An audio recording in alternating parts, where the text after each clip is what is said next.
मैं माननीय मुख्यमंत्री महोदय से अनुरोध करूंगी कि वो माउस का बटन दबाकर इसका उद्घाटन करें। बटन दब गया।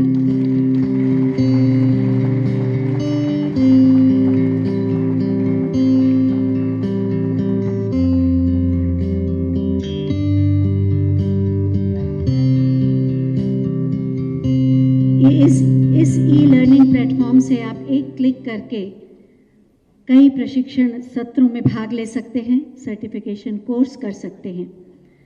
सतत विकास लक्ष्यों के स्थानीयकरण पर यूनिसेफ के सहयोग से एक प्रशिक्षण पुस्तिका प्रकाशित की गई है। मैं माननीय मुख्यमंत्री महोदय और विशिष्ट अतिथियों से अनुरोध करूंगी कि इसके विमोचन करने की कृपा करें।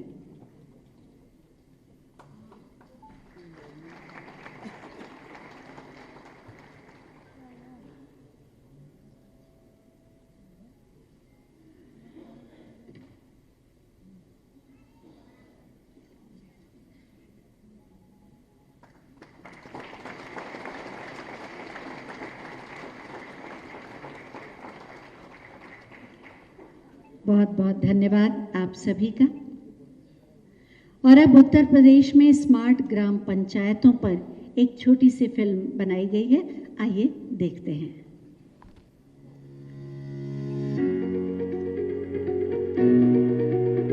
भारत का दिल उसके गांवों और किसानों में बसता है। भारत में समृद्धि और संपूर्णता लाने के लिए ग्रामीण क्षेत्रों का महत्वपूर्ण योगदान रहा है। उत्तर प्रदेश के माननीय मुख्यमंत्री श्री योगी आदित्यनाथ जी केंद्र सरकार के साथ मिलकर प्रदेश को प्रगतिशील बनाने के अथक प्रयास कर रहे हैं। यहाँ शहरों के साथ साथ अब गांवों की भी तस्वीर तेजी से बदल रही है। भारत की ग्रामीण आबादी में 2,55,601 ग्राम पंचायतें सम्मिलित हैं, जिसमें केवल उत्तर प्रदेश में 58,189 ग्राम पंचायतें शामिल हैं। केंद्र सरकार और राज्य सरकार देश भर में स्मार्ट गवर्नेंस को लागू करने के लिए प्रयासरत है। ग्राम पंचायतों ने भी स्मार्ट गवर्नेंस की पहल को अपनाते हुए पारदर्शी कार्यशैली एवं संसाधनों का समुचित उपयोग सुनिश्चित करने की मिसाल कायम की है। गांव में ही बैंकिंग की सुविधा उपलब्ध कराने व डिजिटल फाइनेंशियल लिटरेसी को बढ़ाने के लिए प्रत्येक ग्राम पंचायत में बैंकिंग करेस्पॉन्डेंट सखी की तैनाती की जा रही है। बैंकिंग करेस्पॉन्डेंट सखी गांव में ही मनरेगा मजदूरों के मजदूरी का भुगतान भी कर रही है। अभी तक तैनात की गई 33,000 बैंकिंग करेस्पॉन्डेंट सखी द्वारा 2,55,00,000 ट्रांजैक्शन करते हुए 5500 करोड़ का आहरण वितरण किया गया है। ग्राम सचिवालय को सर्वांगीण विकास के लिए धुरी के रूप में विकसित किया जा रहा है। इसी कड़ी में प्रदेश सरकार ने 58,189 ग्राम पंचायत सहायकों की तैनाती की है तथा 24,617 ग्राम सचिवालय के नए भवनों का निर्माण भी किया है। उत्तर प्रदेश पंचायती राज विभाग सभी गांव की वार्षिक कार्य योजना को ई ग्राम स्वराज पोर्टल पर अपलोड करते हुए समस्त ग्राम पंचायतों में PFMS के माध्यम से भुगतान सुनिश्चित कर रही है। ई गवर्नेंस के क्षेत्र में प्रदेश सरकार के इस काम को पंचायती राज मंत्रालय भारत सरकार में वर्ष 2021 में प्रथम पुरस्कार देते हुए सराहा है। सभी पंचायतें 58,000 से अधिक पंचायत सहायकों को ग्राम वासियों को 243 सेवाएं ऑनलाइन उपलब्ध कराने के लिए विलेज लेवल एंटरप्रेन्योर के रूप में विकसित कर रही हैं। प्रदेश सरकार ने सभी गांव को पक्के संपर्क मार्ग से जोड़ा है। गांव के सभी घरों को शुद्ध पेयजल उपलब्ध कराने के लिए तेजी से कार्य कर रही है। साथ ही शिक्षा व स्वास्थ्य की बेहतर सुविधा भी उपलब्ध करा रही है। सभी ग्राम पंचायतों में हाई स्पीड इंटरनेट द्वारा फ्री वाईफाई की सुविधा उपलब्ध कराने पर पंचायती राज विभाग कार्य कर रहा है। ये जहां गांव में रह रहे लोगों को नए आर्थिक क्रियाकलाप के रास्ते खोलेगा, वहीं शिक्षा, एडुटेक, ई-कॉमर्स व स्वास्थ्य, टेलीमेडिसिन के क्षेत्र को भी तेजी से विस्तार देगा। ग्राम पंचायतें स्वयं के संसाधनों से आय बढ़ाएं, ये उनकी आत्मनिर्भरता और विकास के लिए आवश्यक है। सभी ग्राम पंचायतों में प्रस्तावित हाई स्पीड इंटरनेट की व्यवस्था डिजिटल हाईवे की तरह कार्य करते हुए प्रदेश सरकार के अगले 5 वर्षों में $1 ट्रिलियन की अर्थव्यवस्था के लक्ष्य को हासिल करने में सहायक होगी और उत्तर प्रदेश हर पल आगे बढ़ती डिजिटल दुनिया के समक्ष सशक्त पंचायत सतत विकास का एक सुदृढ़ उदाहरण बनकर सामने आएगा।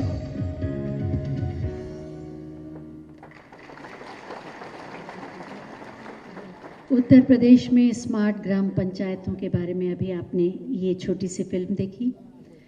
सबका साथ, सबका विकास, सबका विश्वास और सबके प्रयास के मंत्र के साथ ग्रामीण समुदाय के सशक्तिकरण और स्मार्ट ग्राम पंचायतों के निर्माण के साथ साथ स्मार्ट उत्तर प्रदेश का निर्माण कर रहे हैं माननीय मुख्यमंत्री माननीय श्री योगी आदित्यनाथ जी।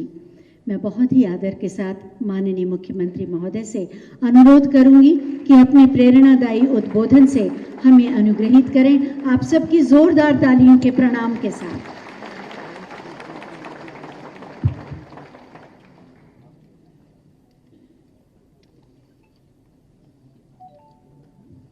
स्मार्ट ग्राम पंचायत राष्ट्रीय कार्यशाला के आज के इस उद्घाटन कार्यक्रम में मंच पर उपस्थित भारत सरकार के पंचायती राज एवं ग्रामीण विकास मंत्रालय के माननीय मंत्री श्री गिरिराज सिंह जी, पंचायती राज और ग्रामीण विकास मंत्रालय के राज्य मंत्री माननीय श्री कपिल मोरेश्वर पाटिल जी, पंचायती राज मंत्रालय के सचिव श्री सुनील कुमार जी, अपर सचिव पंचायती राज मंत्रालय श्री चंद्रशेखर कुमार जी, कृषि उत्पादन आयुक्त अपर मुख्य सचिव पंचायती राज विभाग उत्तर प्रदेश शासन श्री मनोज कुमार सिंह जी, आज के इस राष्ट्रीय कार्यशाला में उपस्थित देश के 20 राज्यों से यहाँ पर उपस्थित सभी अधिकारीगण, जनप्रतिनिधिगण, मैं सबसे पहले भारत सरकार के पंचायती राज विभाग को, मंत्रालय को हृदय से धन्यवाद देता हूं कि उन्होंने उत्तर प्रदेश में स्मार्ट ग्राम पंचायत की इस राष्ट्रीय कार्यशाला के लिए उत्तर प्रदेश की राजधानी लखनऊ को चुना है। मैं इसके लिए हृदय से धन्यवाद देते हुए इस 2 दिवसीय राष्ट्रीय कार्यशाला में उपस्थित आप सभी अपने दोनों केंद्रीय मंत्रियों का, केंद्र सरकार से आए हुए सभी अधिकारियों का, विभिन्न राज्यों के सभी प्रतिनिधियों का, जनप्रतिनिधियों का हृदय से उत्तर प्रदेश की जनता की ओर से आपका स्वागत करता हूं, अभिनंदन करता हूं। अत्यंत महत्वपूर्ण विषय आदरणीय प्रधानमंत्री जी ने पूरे देश के सामने रखा है और वह विषय है कि स्मार्ट ग्राम पंचायत पर जो ग्रामीण समुदाय का सशक्तिकरण, कोई पीछे न छूटे। यानी आज की स्थिति में एक समग्र विकास की इस अवधारणा को प्रस्तुत करने वाला विषय देश के सामने है और उन स्थितियों में जब यहाँ पर मुझे यह अवगत कराया गया है कि राष्ट्रीय स्तर पर कार्य करने वाली वे तमाम संस्थाएं, सरकारी और गैर सरकारी क्षेत्र में जिन लोगों ने ग्रामीण विकास के क्षेत्र में कुछ नया किया है, वे सभी इस दिशा में कार्य कर रही हैं और वे आज के इस कार्यक्रम में भी अधिकतर ने अपनी सहभागिता सुनिश्चित की है। ये मेरे लिए अतिरिक्त प्रसन्नता का विषय भी है। हम सब जानते हैं देश के अंदर लगभग 2.5 लाख ग्राम पंचायतें हैं और उनमें से 58,000 से अधिक ग्राम पंचायतें उत्तर प्रदेश में हैं। इन 58,000 ग्राम पंचायतों को अगर आप देखें तो देश के अंदर ग्राम पंचायतों का जो अनुपात है उसमें से लगभग 23% उत्तर प्रदेश में स्थित है और उत्तर प्रदेश में इन ग्राम पंचायतों की भूमिका किस रूप में आदरणीय प्रधानमंत्री जी के विजन को आगे बढ़ाने में सहायक हो सकती है। प्रधानमंत्री जी ने देश की अर्थव्यवस्था को $5 ट्रिलियन की इकोनॉमी के रूप में बनाने का जो संकल्प लिया है, स्वाभाविक रूप से राज्यों की भी उसमें भूमिका होगी। उत्तर प्रदेश शासन ने भी उत्तर प्रदेश की अर्थव्यवस्था को अगले 5 वर्ष के अंदर $1 ट्रिलियन की इकोनॉमी के रूप में बदलने की अपनी एक व्यापक कार्य योजना को आगे बढ़ाया है। लेकिन ये सार्थक होगा तब जब हमारी ग्राम पंचायतें स्वयं आत्मनिर्भर होंगी। मैं बार बार कहता हूं कि ये संभावनाएं हैं और उत्तर प्रदेश जैसे राज्य में है, पूरे देश के अंदर हर ग्राम पंचायत के अंदर इस प्रकार की संभावनाएं मौजूद हैं, जिस संबंध में अभी हमारे दोनों केंद्रीय मंत्रियों ने बहुत सहज और सरलता के साथ अपने महत्वपूर्ण उद्बोधन में इन बातों का उल्लेख भी किया। हम सब जानते हैं कि तकनीक का उपयोग करते हुए कैसे हम इसको और भी आसानी से अचीव कर सकते हैं और आत्मनिर्भरता के लक्ष्य को प्राप्त करके हम अपनी ग्राम पंचायत को स्मार्ट ग्राम पंचायत बनाने में कैसे सफल हो सकते हैं। हाई स्पीड इंटरनेट की सुविधा या वाईफाई की जो ग्राम पंचायत में सुविधा उपलब्ध होना, एक मान्यता है कि अगर जीडीपी में 1% यानी 1% से अधिक की बढ़ोतरी करनी है तो वह हाई स्पीड इंटरनेट और वाईफाई की फैसिलिटी अगर ग्राम पंचायत में है और अगर हम इसको 10% बढ़ा दें किसी भूभाग में, किसी स्टेट में, तो वह 1.3% की बढ़ोतरी जीडीपी में करता है। उत्तर प्रदेश राज्य के संदर्भ में अगर हम देखें तो यहां पे लगभग 32-33% ही अभी ग्रामीण क्षेत्र में हमारे पास इंटरनेट और वाईफाई की सुविधा है। अगर हम जो लोग उपयोग करते हैं, अगर इसको उपयोग करने वाले ग्राम पंचायतें और गांव के लोगों को जोड़ करके से हम 85 से 90% करेंगे तो यूपी की जीडीपी में इसके कारण ही लगभग 7 से 8% की बढ़ोतरी स्वतः स्फूर्त भाव के साथ केवल हम तकनीक का उपयोग करते हुए हाई स्पीड इंटरनेट की सेवाओं का विस्तार और ग्राम पंचायतें उसका उपयोग करना प्रारंभ कर देंगे तो जीडीपी में बढ़ोतरी होती हुई दिखाई देगी और उत्तर प्रदेश आसानी से उस लक्ष्य को प्राप्त करने में सफल हो सकता है जो आज सबसे बड़ी आवश्यकता है। इसमें हाई स्पीड इंटरनेट है, फ्री वाईफाई की व्यवस्था है, इसमें ई कॉमर्स के माध्यम से, एडुटेक के माध्यम से, टेलीमेडिसिन के माध्यम से हम इस सुविधा को और तेजी के साथ आगे बढ़ा सकते हैं। मैंने कल ही गोरखपुर में टेलीमेडिसिन के लिए हेल्थ एटीएम का शुभारंभ किया। मैं एक बात को देखता था, यहां पे ग्रामीण क्षेत्र में हमारे लगभग 4600 प्राथमिक स्वास्थ्य केंद्र हैं। इन प्राथमिक स्वास्थ्य केंद्रों में चिकित्सक नहीं थे। 2017 के पहले कोई चिकित्सक नहीं था। हम लोगों ने आयुष के साथ उस समय इन्हें जोड़ करके चिकित्सकों की उपलब्धता सुनिश्चित की, लेकिन लोगों की इच्छा होती है कि हम विशेषज्ञ चिकित्सकों को दिखवाएं।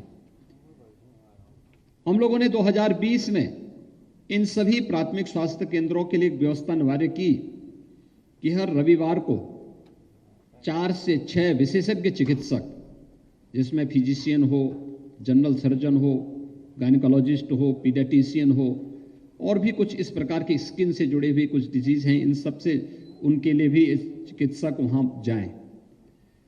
केंद्र और राज्य सरकार की सभी स्वास्थ्य संबंधी योजनाओं को वहां पर लागू करें और एक मुख्यमंत्री आरोग्य मेला का शुभारंभ किया। इतना लोकप्रिय हुआ कि हर रविवार को पूरे प्रदेश के अंदर 3 से 4 लाख लोग उन आरोग्य मेलों में जाकर के स्वास्थ्य की सुविधा का लाभ लेते हैं, लेकिन यह केवल रविवार के दिन ही हो पाता है। मैं इसके बारे में बहुत दिनों से देख रहा था क्या हो सकता है, कैसे हम तकनीक को अपना सकते हैं। तो मेरे सामने इधर आया था हेल्थ एटीएम का ही। बहुत अच्छा कॉन्सेप्ट आया। कल हम लोगों ने शुरू किया, एक जगह बैठ करके 5 मिनट में 55 प्रकार की जांचें कोई व्यक्ति अपनी कर सकता, और टेली कंसल्टेशन से कहीं भी डॉक्टर बैठा हो, देश के किसी भी कोने में बैठा हो, टेली कंसल्टेशन के माध्यम से प्रिस्क्रिप्शन लिखो और फिर वहां सेंटर से अपनी दवा लो। कुछ हेल्थ एटीएम ऐसे भी बने हैं जहां से दवा भी आप निकाल सकते हैं, और घर बैठे बैठे, गांव में बैठे बैठे ये सुविधा आपको प्राप्त हो सकती है।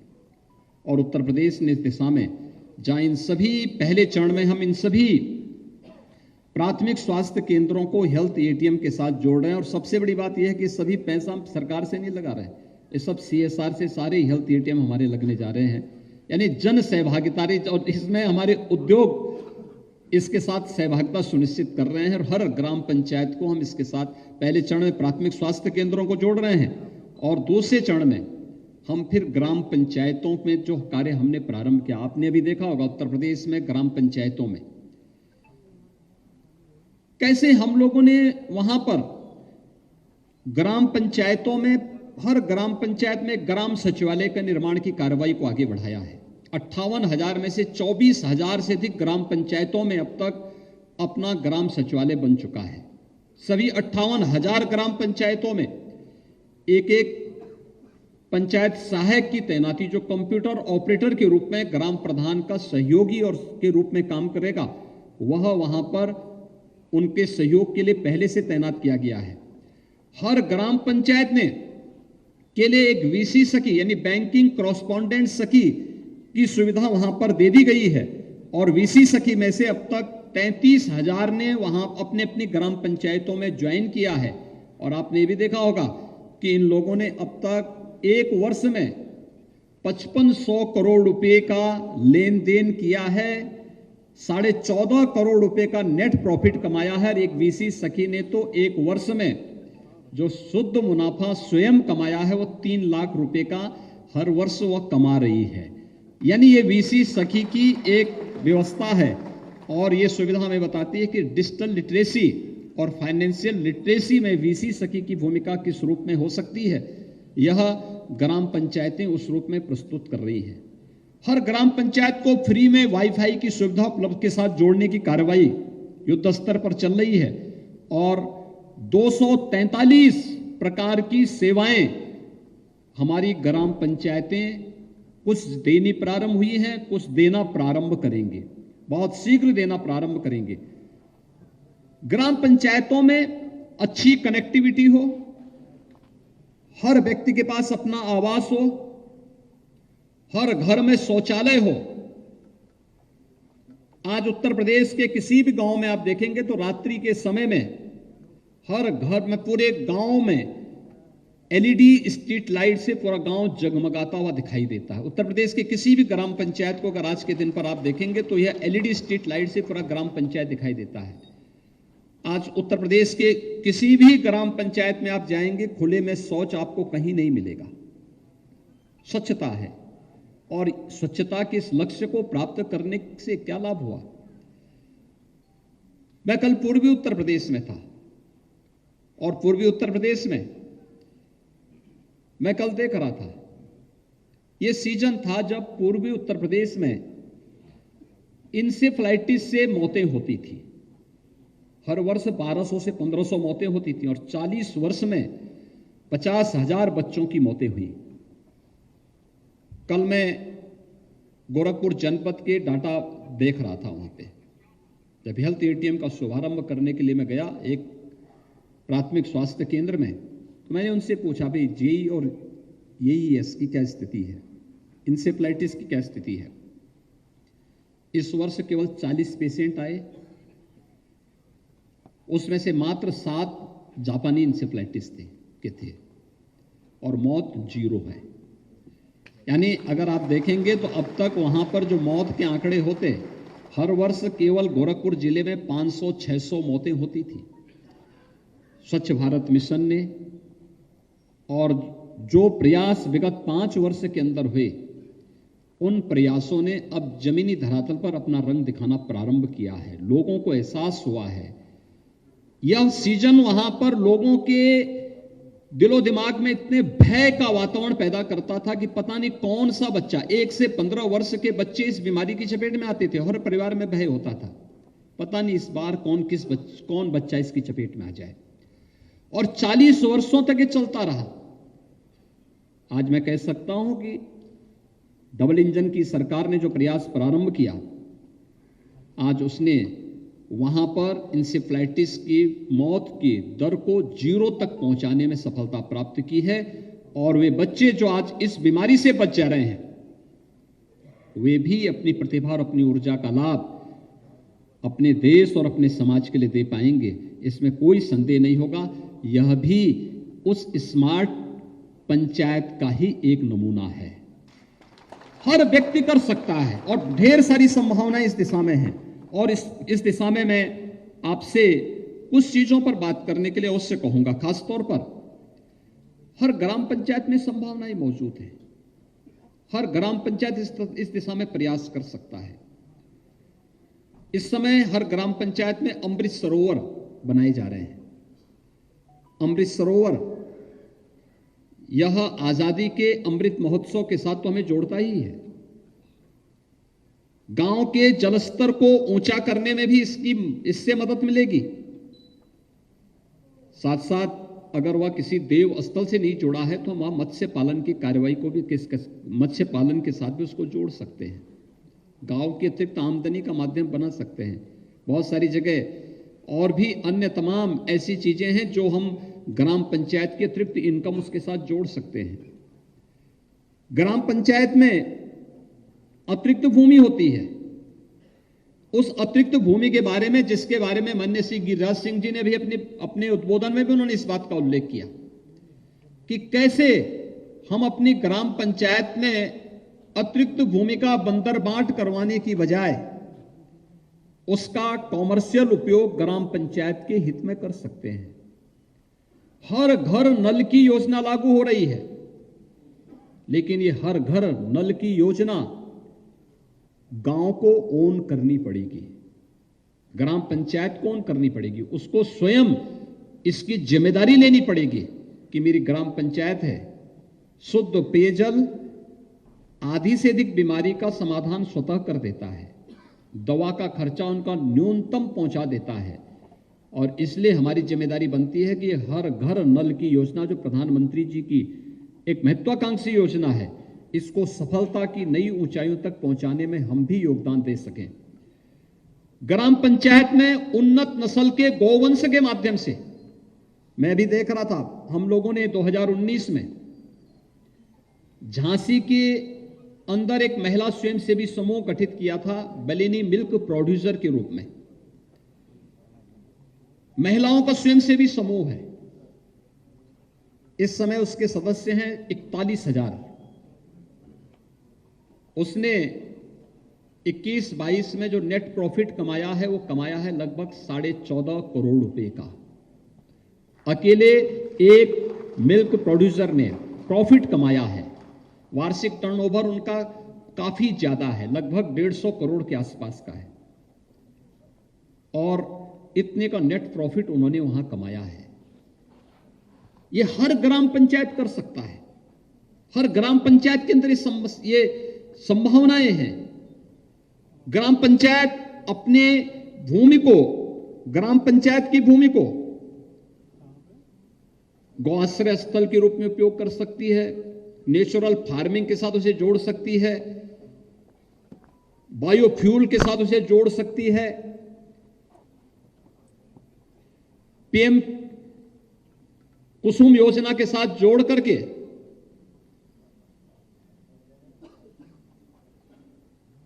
उस योजना के माध्यम से ग्रीन एनर्जी, सोलर एनर्जी के क्षेत्र में भी वो अच्छा काम कर सकती है। लेकिन ग्राम पंचायत को इस दिशा में प्रयास करना होगा, और यह क्षेत्र अत्यंत महत्वपूर्ण क्षेत्र है। और इसलिए इस दिशा में जो कुछ चीजें हैं, जिन 4 प्रमुख अवधारणाओं को लेकर के हमें एक स्मार्ट पंचायत की इस परिकल्पना को साकार करना है, उसमें खासतौर पर प्रथम अवधारणा है प्रदेश की सभी ग्राम पंचायतों में वहां के ढांचागत विकास और उन सुविधाओं को ग्राम पंचायत तक पहुंचाना, सड़क, पर्याप्त पेयजल की व्यवस्था, स्वच्छता, अच्छी शिक्षा, जिसमें ऑपरेशन कायाकल्प के माध्यम से आपने देखा होगा उत्तर प्रदेश की अधिकतर बेसिक शिक्षा परिषद की स्कूलों में हम लोगों ने बालक बालिकाओं के लिए अलग अलग टॉयलेट दिए, पेयजल की सुविधा उपलब्ध करवाई, खेल का मैदान दिया, स्मार्ट फ्लोरिंग की, स्मार्ट क्लास दी, लाइब्रेरी भी उपलब्ध करवाई है। हर ग्राम पंचायत में हो सकता है और जन सहभागिता इसमें है, जन भागीदारी है। हमें इसके लिए ग्राम पंचायत को अपने साथ जोड़ना पड़ेगा, पुरातन छात्र परिषद को उसके साथ जोड़ना पड़ेगा। आखिर गांव का कोई व्यक्ति गांव में हो, गांव के बाहर होगा, देश या दुनिया में कहीं भी होगा, आखिर कहीं ना किसी न किसी स्कूल से तो उसने शिक्षा प्राप्त की होगी। गांव का है तो हम उसको जोड़े, इस संवाद बनाना पड़ेगा। ऑपरेशन कायाकल्प के माध्यम से हम इस कार्य को आगे बढ़ा सकते हैं और गांव में ग्राम सचिवालय के निर्माण की कार्रवाई को जो हम लोगों ने आगे बढ़ाया है, वहां पर कंप्यूटर उपलब्ध कराया गया है, वाईफाई की सुविधा उपलब्ध कराई गई है, पंचायत सहायक की उपलब्धता सुनिश्चित कराई गई है। ये ग्राम सचिवालय 243 प्रकार की सेवाएं वहां पर गांव में ही गांव के लोगों को उपलब्ध करवाएगा, जिसके लिए गांव के लोगों को पहले थाना, ब्लॉक, तहसील या जिला में जाना पड़ता था। अब उन्हें सभी सुविधाएं अकेले गांव में ही उपलब्ध हो सकती हैं। इन प्रकार की सुविधाओं के लिए हमें इस कार्य को आगे बढ़ाना और इसके लिए उत्तर प्रदेश सरकार सभी 58,000 ग्राम पंचायतों में इस सुविधा को देने के लिए प्रतिबद्ध है और उस कार्य को तेजी के साथ आगे बढ़ा रही है। दूसरी अवधारणा है ग्राम पंचायतों में की कार्य प्रणाली में पारदर्शिता लाना और इसके लिए जन सहभागिता के माध्यम से अपनी वार्षिक कार्य योजना को बनाना, जीपीडीपी तैयार करना, भारत सरकार के ई ग्राम स्वराज पोर्टल पर उसे अपलोड करना, कार्य योजना तैयार कर रही जो पब्लिक फाइनेंशियल मैनेजमेंट सिस्टम है पीएफएमएस, इसके माध्यम से समस्त भुगतान को ऑनलाइन और सीधे वेंडर को करना। इसके साथ अगर हम जुड़ते हैं तो मुझे लगता है कि इन सेवाओं का उपयोग करने से आपकी विश्वसनीयता भी बनेगी। दूसरा, किस ग्राम पंचायत में क्या हो रहा है यह हमारे बारे में लोगों को इस सुविधा का लाभ भी मिलेगा। दूसरा, कार्य योजना बनाने के लिए उत्तर प्रदेश सरकार ने सभी ग्राम पंचायतों को काफी उसके लिए सुविधा दी। पहले तो यह व्यवस्था थी उत्तर प्रदेश में कि आरईएस के, जेईई या पीडब्ल्यूडी के ही अभियंता इस मामले में उस कार्य योजना को बनाने में योगदान देंगे। हम लोगों ने एक पैनल तैयार किया कि इसमें से किसी भी इंजीनियर के साथ आप जोड़ करके अपनी कार्य योजना को बनाने में अपना योगदान दे सकते हैं और अन्य तमाम प्रकार की सुविधाएं हम ग्राम पंचायतों को उत्तर प्रदेश के अंदर दे चुके हैं। तीसरी जो अवधारणा है वह है जन शिकायतों के त्वरित निस्तारण और सर्विस डिलीवरी को मजबूत करने के लिए पंचायत सहायकों को बीएलई के रूप में पंजीकृत करने का जो निर्णय लिया गया है, इसमें ग्राम पंचायतों को कॉमन सर्विस सेंटर के रूप में इस सुविधा के साथ जोड़ना, जिसको उत्तर प्रदेश सरकार ने पहले से ही इस सुविधा को जोड़ने की कार्रवाई अपने यहां बढ़ा दी है। इसमें खसरा खतौनी का है, जन्म मृत्यु पंजीकरण का है, छात्रवृत्ति है, पेंशन है, बिल भुगतान है और अन्य ग्राम पंचायत से जुड़ी भी किसी भी व्यक्ति की वे सभी सुविधाओं को हम इसके साथ जोड़ सकते हैं।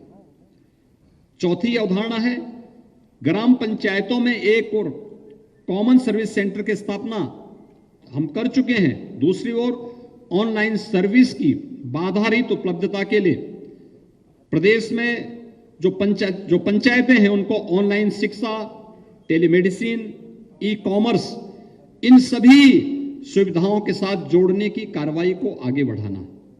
तो मैंने पहले भी कहा, सब कुछ हमारे पास मौजूद है, थोड़ा सा प्रयास किए जाने की आवश्यकता है और मैं धन्यवाद दूंगा कि इस दिशा में यहाँ पे आज हमारे सामने जो प्रेजेंटेशन हुए वे सभी इस दिशा में एक बड़ी भूमिका का निर्वहन कर सकते हैं। मेरा मानना है कि अगर भारत को आदरणीय प्रधानमंत्री जी के आत्मनिर्भरता के लक्ष्य को प्राप्त करना है, हमें इसकी नींव को आत्मनिर्भर बनाना पड़ेगा। भारत की आत्मा गांव में निवास करती है और गांव आत्मनिर्भर होगा तो बापू के सपने को साकार करने में मदद मिलेगी। जो उन्होंने ग्राम स्वराज की परिकल्पना की थी वो एक आत्मनिर्भर गांव की ही की थी। आत्मनिर्भर गांव ही स्मार्ट गांव की इस परिकल्पना को साकार कर सकता है। उत्तर प्रदेश सरकार ने इस दिशा में काफी प्रयास किए हैं और मुझे पूरा विश्वास है कि आज की यह जो 2 दिवसीय कार्यशाला है, ये 2 दिवसीय कार्यशाला इस गति को और तेज करने में निर्णायक साबित होगी। मैं इस कार्यशाला के लिए समय देने के लिए माननीय केंद्रीय मंत्रीगण श्री गिरिराज सिंह जी को, पाटिल जी को, सुनील कुमार जी को और उनकी पूरी टीम को हृदय से धन्यवाद देता हूं और खासतौर पर आज के इस अवसर पर यहां पर इस विभाग के पूर्व सचिव श्री अमरजीत सिन्हा जी भी इस कार्यक्रम में यहां पर उपस्थित हुए हैं। देश से इस फील्ड में काम करने वाले तमाम अन्य महानुभाव उपस्थित हुए हैं। मैं उन सबका हृदय से धन्यवाद ज्ञापित करता हूं और एक बार फिर से उत्तर प्रदेश को इस कार्यशाला के लिए पंचायती राज विभाग भारत सरकार को हृदय से धन्यवाद ज्ञापित करते हुए मैं विश्वास के साथ कह सकता हूं कि उत्तर प्रदेश इन लक्ष्यों को प्राप्त करने में अग्रणी भूमिका का निर्वहन करेगा। आप सबका हृदय से धन्यवाद, अभिनंदन, धन्यवाद। बहुत बहुत धन्यवाद माननीय, आपके प्रेरणादायी उद्बोधन के लिए।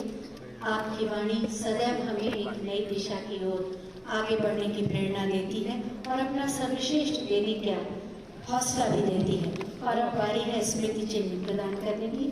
मैं माननीय मुख्यमंत्री महोदय से अनुरोध करूंगी कि ओटीओपी का उत्पाद स्मृति चिन्ह के रूप में माननीय श्री गिरिराज सिंह जी को देने की कृपा करें। साथ ही माननीय श्री कपिल मोरेश्वर पाटिल जी को भी ओटीओपी का उत्पाद स्मृति चिन्ह